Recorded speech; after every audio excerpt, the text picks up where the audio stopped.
My name is Rebecca Davis, and I am presenting my poster titled Speech Recognition and Noise Abilities Between Musicians and Non-Musicians.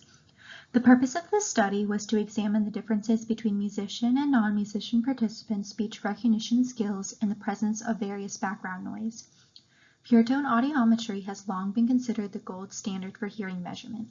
Today, the World Health Organization bases hearing abilities solely on pure tone threshold averages. Even so, discrepancies between pure tone thresholds and speech recognition and noise results have been reported and studied. Multiple studies have shown that musicians have better speech recognition skills than non-musicians. Conversely, several studies have found no musical experience benefit for speech recognition and noise abilities. The goal of this study was to measure the benefit of musical experience on speech recognition and noise abilities. It was hypothesized that musicians would outperform non-musicians in speech recognition and noise tasks due to musical experience. Due to the COVID-19 pandemic, all testing was conducted with an online platform using Qualtrics.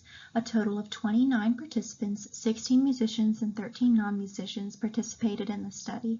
Non-musicians were classified as having no formal musical training. Musicians were classified as having formal musical training.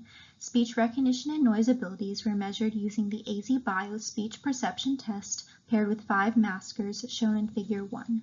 They were presented at fixed signal-to-noise ratios and included speech-shaped noise, 10 talk or babble, and 3 music maskers taken from freeplaymusic.com.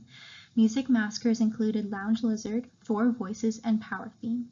The sentences were scored according to percentage of words correct. Stimuli were presented at comfortable listening levels, and the target speech was clearly audible.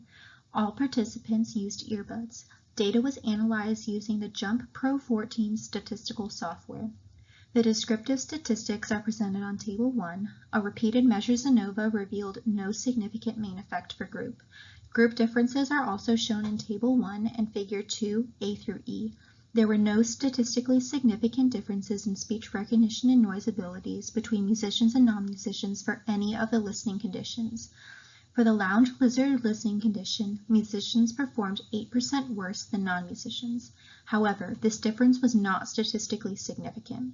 For the 10 talk or babble listening condition, musicians performed 4.12% better than non-musicians. However, this difference was also not statistically significant. Across all participants, the Lounge Lizard listening condition was the easiest, with an average score of 55.1%. The most difficult listening condition was Power Theme, with an average score of 29.01%. The correlation matrix for all listening conditions and across all participants is shown in Table 2. The strongest relationship was found for the speech-shaped noise versus the 4 voices listening conditions, as shown in Figure 3.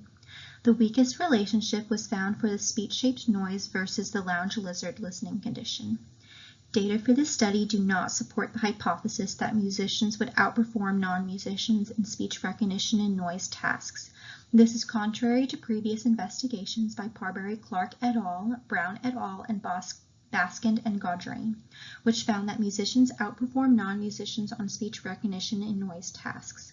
Other studies have shown that musical experience has also provided benefit for performances on other tasks, such as frequency and timbre recognition, which can be used in processing speech.